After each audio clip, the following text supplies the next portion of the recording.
Hello, Mr. Terry Quintero Moore. How Welcome you to doing? Party Mode Live. We are good. How How are you doing? you? I can't complain. I know y'all was jamming earlier. Feel Man, like I that's was what in we the club. do. Well, Good. man, listen, we from the hood. You come on here smooth as a mug. How you doing? What's up? Right. Hey, all jokes aside though, if anybody ever said you look like one of them dudes from H Town, knocking the boots, H Town, I get that all the time. Yeah. Dino or one of the yeah, twins. Yeah. we got to start hanging together, man, because 2022 gonna look good for me, baby. All right, my bad. Go ahead, y'all. Nice. Go ahead, you Bishop. It's your night. You're leading. You're leading. Take the All right, lead, my Terry. man. All right, Terry. All jokes aside, man. There's a lot of people that we got watching. Almost 64,000 people at a time. We got That's old what's up. people, middle-aged people, young people, everybody from the hood, from the suburbs. It don't even matter if they don't know Short, who tall, don't Terry is. matter. Right. If they don't know who Terry is, man, introduce yourself and let them know who you are.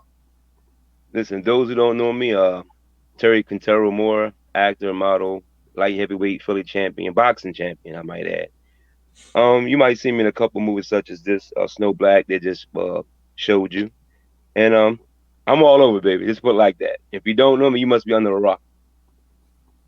Hey. So if you don't know, he mess around, kick your ass. So let her You know me then, right?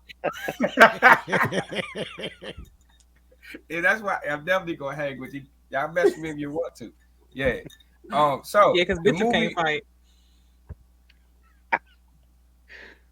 Oh, I wasn't supposed hey, to say that on your birthday. I'm sorry. yeah, you Damn, disrespect. I'm Yeah, on sorry. my Bishop birthday. can fight damn. y'all. He'll whip y'all tail, and Yeah, he got a new friend. yeah, I ain't got to no more. We got belts over here. Tell us that. Uh, so we get your bio. I'm gonna be honest with you. I never actually read the entire bio because I want the interview to actually be, authentic. But I skim through it, here and there, and I see certain points like the relationship with your grandmother.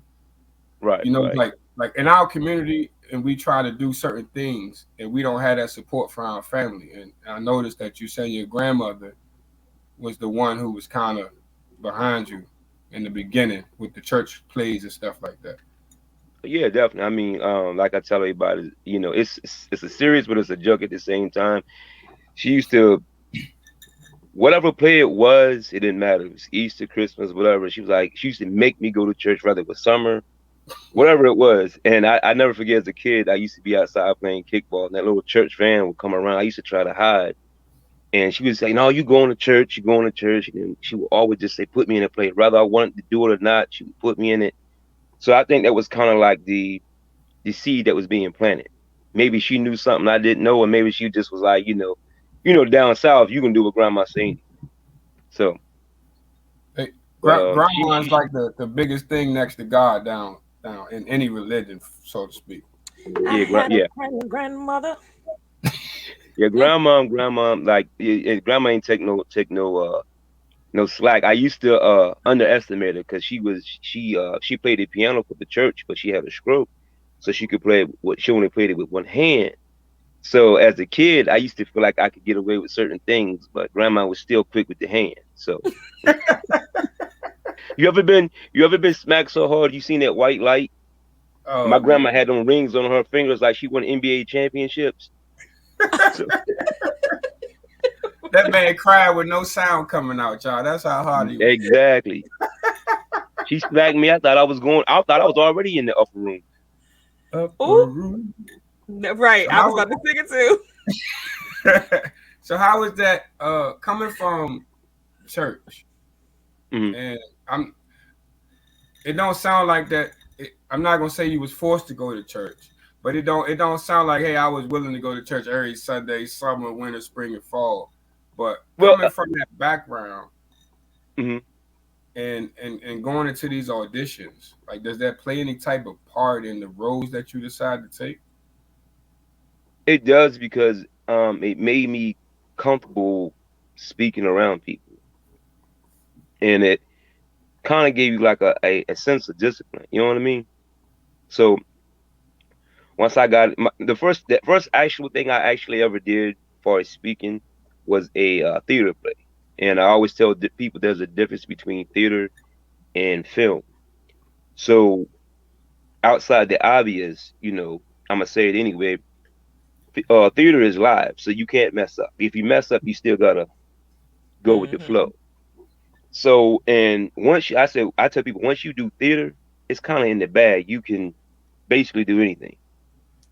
So imagine standing in as a 8-year-old, 9-year-old kid, or even younger than that, standing in front of the church. And when I was younger, I had a deeper voice than all the other little kids. So I was like, oh man, this is crazy. So I just kind of like at that moment, grandma was making me do it, even though I was nervous and scared and didn't want to do it. But like I said, it just kind of like after a while, it just became me. With you Okay. being an actor now, what is from theater? What is a play that you always wanted to play like the lead role in? Ah, Most of the plays, anything that I do, I usually either get lead role or supporting role. So I don't want to say it, but because I like it, it it pays the bills, as they say. But I'm kind of getting typecast. Um, Either I play a womanizer or a crazy boyfriend or husband or some Mm. type of mob boss. So I get one of those uh three. But the craziest play that I ever had to ever play was I had to play a guy that had multiple split personalities, and Mm. I had to be an abusive boyfriend. So one minute I was Derek, then the next minute I was Dalvin. And when they hit me with this script, it was actually a guy before me that was supposed to play that. One of the guys that I did a play with before, he was like, "Bro, I need you for this stage play. You're gonna be the lead. The guy can't do it." He said, "One thing is, we got 6 months to prepare." I was like, "Yo," because they was already preparing. So I was like, "Man, how can I do this split personality?" It's a difference between being crazy and then being crazy, crazy. So, so what I did was I actually watched The Dark Knight. So I kind of started taking little things from the Joker, and that kind of helped me out to play that, those dual characters. And I did it so well where people, at the end, you greet the fans and whatnot. People was like, "Oh man, you made me. I want to go to the car and get my gun on you." So, that kind of makes you feel good because like, man, I really brought that character to life. So You you know when they say when the fans hate the character, you did a great job. my grandma used to do that watching them Lifetime movies. I can't stand my grandma. That's a character, you know what I mean? But Yeah. like you said, when they say if you get people to believe that's really you, then and but to a degree that's how I do get into the characters because I think like The, you the, know these comments is crazy, bro. Rashida, go sit down These women somewhere. is crazy, bro. Sit down. Sit down. Girl, if y'all don't chill out, let the man speak. but I always think when they give me a script I be like, yo, do you want me to be the character or own it?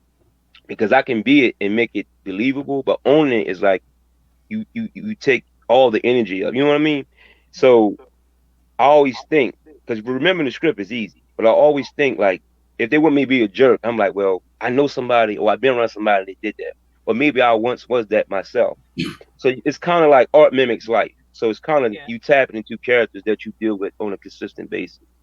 So let me, because you just said something that kind of triggered a question for me out of nowhere, right? I'm a real huge Tupac fan, Oh, and that's where me and you relate then. Pac spoke and said when he did Bishop and Juice, he Hmm. owned it, and it turned him into a different person off camera. So if you own it, and you doing it for 6 months, do you become that person and have to retrain your brain who you really was before this character? See, and that's what that's called, what some of us call cleaning out your psyche. So what that is that a lot of method actors tend to get into the character so much that they can't break it. So Mm. you'll walk around your house in character all day around your family. They're like, yo, dude, you all set right there. Like so, Like, chill. but unfortunately, I can say that I haven't got that deep where I couldn't let it go. But every now and then if I would do it, but it wouldn't be that deep, right? You know what I mean? Where I actually that I make that character my everyday life. Sometimes I'll be watching movies and it'd be a particular character in that movie, and I'll mimic that character the whole month. It's just something that I do, but but sometimes it can be if you're not careful, it can be hard to break out Do you have a favorite type of character to play? of. Not well. I hate to say it though. I mean, you might look at me different, but I kind of like playing the bad guy a little bit. Everybody likes the bad I, guy. I think it's You see the easy. I ladies in think the it's comments easier. talking about some womanize me, baby. Womanize me. No, I like playing the bad guy because it's I my didn't know first that. audition. Right, I went to play a thug, and the lady was like, "You killed it," but it was like, "You not really. You don't. You don't have that presence of a thug. Like you don't scare me." Like I'm like, really? So I said, so in your mindset, what kind of thug was you thinking? And when they said that, the guy came in with the busted cornrows, like that guy right there. So They thinking nigga. To be honest, no, all jokes yeah, aside, they thinking nigga. yeah. But see, if thugs come in different packages, bro. Yep. I That's mean, it. back in the But you day, know, you wouldn't know a thug if you sat beside him. D. Ray Sure Davis wouldn't, said because the they was same thing nice that and clean and he had this smooth pack. and drove the nice caddies and everything. It's all about how you move and the perception that the movie is trying to put out. Like D. Ray Davis said it too. He said because I'm light skinned, I look a certain way, they won't think I'm a hood nigga. Yeah, I mean, you But they definitely will looking get. for a nigga. Well, yeah, you definitely will get typecast. I mean, it comes to that, especially if you look away or your hair is a certain way. You definitely get Word. Proceed. typecast. So I mean, but it comes with the job. It's part of the territory. I mean, but again, it's also what they're looking for too. Because when I did the bit for the Young and the Restless, I was killed just about to that. go there. And they was like, oh, but the guy they was looking for, they wanted to be like 6'6". I was like, what? So sometimes they already have that vision in their mind who they want. So that kind of like, you can come and audition, but you may change their mind, you may not, but But but like an incident that happened to yourself, if you come in for a part and you do so good that you end up getting another part elsewhere because of the talent that you just displayed right here, such as the CBS reporter. I mean, hey, that has happened a lot of times. I actually now it comes to the point where some people's like, I already know what you can do. I seen your bit or I watched it, whatever the case may be, so they'll give it to me. So, sometimes that happen when one door closed, the other will open. Now look, we don't want you for that part, but however, we got this part for you. And sometimes they'll write because they want me so bad, they'll just write a character in. So mm, What is I the mean, the most guy that that you played the had to Incredible Hulk do? got turned down 600 times. So Ooh, wait, what? the dude that played Incredible Hulk, he got turned down 600 times Oh, before I he thought you actually said landed the role. you got asked to do Incredible Hulk and turned it down 600 times. I'm about to slap you. Jump No, in no, this camera. mm. Woo, wait. I'd have Okay, jumped on that. so let me collect myself because I thought you upset me for a second. Let me okay, and scene. So Clean. you, stop, Bishop. Okay, Stupid. so one of the things that I wanted to ask though, we always talk about mental health and everything on the show, Right. and I want to go back to one of the other things that you said of when you're trying to portray a character, when you become a character, and somebody commented about Michael B. Jordan having to go through therapy after he played Killmonger in Black Panther. What Mhm. lengths have you gone to actually get into a character? Like how deep have like what have you done? I have me, and sometimes it's kind of hard because when you gotta, even as an actor, especially if you got kids and you got other family and things is going on, you kind of like, I gotta take time to study the script and get into this character, but then I gotta take time to, you know, pretend to my kids. So sometimes that's kind of hard, but there's been times where I couldn't go to the baseball game, or bat football game rather. Um, I had to just shut myself out completely from the family and not go to certain family events. to become that character. You know what I mean? So, like I said, I never done nothing that was way out of pocket. But usually, when I get a script, and some of my friends and family, if they don't see me post nothing on Facebook for a while, or I talk to them, they already know that homeboy is Mm. busy. You know what I mean? So usually, I said the craziest thing that I've done, just to sum it up, is just probably block everybody out and just focus on the task at hand. Do you have any advice, man, to give to somebody who probably watching this right now, never had an acting gig, don't know where to start? They want to jump off the porch, get into this music business or this Hollywood business rather, and just think they're gonna take off because nothing You happens know, overnight. What could they do? man, there's several things I can give you, These but comments. I seen somebody say I would have been fired. Um, the best advice I can give you is stay focused, and you pick the route you want to take and how you want to get there to that destination.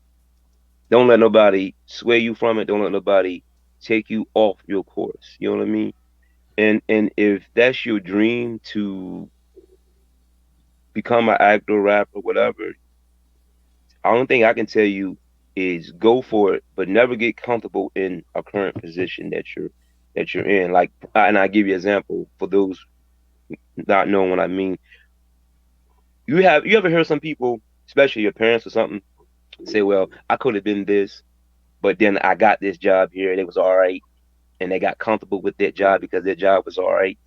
Mm-hmm. And a lot of people do that. They have a tendency of like, you know what, that was just a pipe dream. So they get comfortable and stationary to and where they at. So my thing is just never give up because acting, you might hear people say, "Well, oh, you too old to do this or you too young to do that." Nah, just all I can say is just keep pushing and just be careful and have a foundation of where you're coming from because you can get caught up in a lot of things that you don't want to get caught up in. Now, some people bounce back, some people don't. Some people it takes a while. But if you think you're gonna be famous overnight, that's kind of like the 2 or 3%. I mean, maybe now it's higher because of we have social media, but or back in the day, especially when we was coming up, you might got discovered at the gas station or somewhere, but actually you had to put in that work. So, Mm-hmm. and actually, and a lot of people tell me the fun is in the journey, not once you get to the destination. So, like I said, just stay focused and be careful how you move, because one wrong move, I always, you know what I mean? I always like to tell people, if you haven't accomplished your main goal, you ain't did nothing yet. So never get content with doing nothing. So as long as you're Exactly. thinking in your mind you haven't got to your goal and you haven't done nothing, you're gonna grind hard as you possibly can to get to that goal. So you're gonna always keep going to another plateau. So I definitely commend everybody who chase their dreams. I don't care how old or how young you is. If you Yeah. believe in I mean, yourself and you got the believe me, best. I don't care if your dream was to shave sheep. If that's what you want to do, go for it. One last No, because question for people, me, because people, because people really think that their dream got to be something bigger, Extravagant. society. and Mm-hmm. They your get caught dream up is in whatever you want society. it to be. A lot of people allow society to dictate how they move in their personal life behind closed doors, not even knowing everybody in society. Even if you Exactly. did know them, what effect of knowing this person does that have on your life? So Ex- you ex- have to understand that. So I got Exactly. one last question because you mentioned the theater and you do live in the theater. So Hmm. me and Justice both we do go go. As this is a Okay. go go show, so I have to ask you some go go questions now. You All know, right. going live and go go. If I mess up, I can't stop. I can't allow the fans or anybody else to understand that I messed up. If you ain't on that stage, you might not know that I messed up. If I go to Right. Justice show or your show, I'm looking at the position that I play. I'm looking at that person real Mm-hmm. hard. I'm critiquing them. It's just a habit. So, do you Yeah. watch movies and plays and be like, I could have did that? Oh, I know he messed up. Like, how do you do that? Is your You know, kids and you. wives or It's family, whoever, subconscious. watch movies with you? Are they cool with that? It's fun. It's funny you said that because I tell people when I look at movie, I don't look at movies just for enjoyment. I also look at it. I can kind of tell what actor or actress is just doing enough just to make it believable, or they put their heart and soul in it. Um, some things I might say, I don't want to say I would do it better, but I would say I could, like you said, I I could have can did do that. that. Yeah. Like prime example, everybody's remember the Harder We Fall, the Netflix. Mm-hmm. Um, I it took me a while to watch it, and a couple of my homies was like, "Yo, bro, it was a part in there when he shot the dude in the saloon. You could have did that part." I said, "Let me go check this out." So when I did it, and I was like, "Yeah," everybody kept saying, I was like, "Yeah, I could have did that part." But not to say that he did bad, but that part there, I that would to me, I could relate to that part. I kind of like that part right there, being the bad guy, like we said earlier. But sometimes, like to answer your question, yeah, sometimes I sit back like, yeah, I could have done that. They could have called me for that. Do your friends and family like watching movies with you, or they know you about to say, "I could have did that"? No, actually, I don't say nothing. I just watch it. I just watch it. It be them It's be a saying, "Yo, mental bro," note. they be like, "Yo, bro, yo, bro, yo, bro, yo, bro." I'm like, "Yo, chill. Why you ain't do that?" Why you? So they be trying to put me in everything, like, "Yo, bro, yo, bro." So, but Chelsea, you got something else before we get out of here? No, you kind of actually hit the nail on the head with my question, because I was gonna ask that too, because I it's something about me, like I can't watch certain people without critiquing it mentally. Like I'm always yeah, taking mental mentally, yeah, notes. Yeah, yeah, it's just it be It, like, why did it she ain't do nothing that like bad. that? Why did he do that like that? Like You just you could have did you that know better. Oh more my than goodness, that was than not the fan believable. would know Yeah, because yeah. yeah. I mean, I mean, even sometimes with I be, acting, like I do that with watching movies and all that too. So I act as well. I've been acting since I was a oh, kid. okay, I just never took it seriously enough to want to pursue it. But music, that's my thing. But I do plays, I do theater. I grew up doing theater and all of that stuff. So I love it. So to watch other people, I hate watching things sometimes because my mind is always nitpicking on, oh my goodness, I can't believe that she stood like that. Oh, she missed her lighting. Oh, she missed her cue. Oh, he missed his cue. Why is that pause? Why Yeah. was that pause that long? Like No. it annoys me. I ain't one to toot my own horn, but I was the lead star, and mommy then burned up the sushi. Y'all got to go see that. It's on YouTube. It's on Spotify. It's on Apple Music hey, and small all that good beginnings stuff. become big things, bro. Hey You man, know what I mean? get at your mom and pop If store, Mr. if you Brown's. pursue that a little more, you could been Denzel by now, bro. Never know. He And thinks here he I is am on Go Denzel Go already. Radio, Party Mode Live. With with the Do with the you have brother any from shout outs that Freestyle. you want to give? Yeah. Anybody that you want to, I like shout out to my PR, my publicist, Miss Yolanda Mack. She's good people. Without her, I Dope. definitely wouldn't have made it this far. She's like my second mom. She tells me, "Hey, when you go on an interview, don't chew this, don't chew your gum, don't do this." So she always looking out for me. Definitely her, and whoever that's watching, and all those that's watching. I don't know nobody's name, but all those that was in the comment, what's up? And family and friends that are watching, what's up? I don't want to get into the names because I'd be here all night. Okay. Girl, And Sharonda, stop playing with me. Sorry, what can they these find comments you are still. on? If you have a social media, what can they find you on social media? You can find me on Instagram at J Quintero Moore, Facebook Terry J Quintero Moore, Twitter the same thing.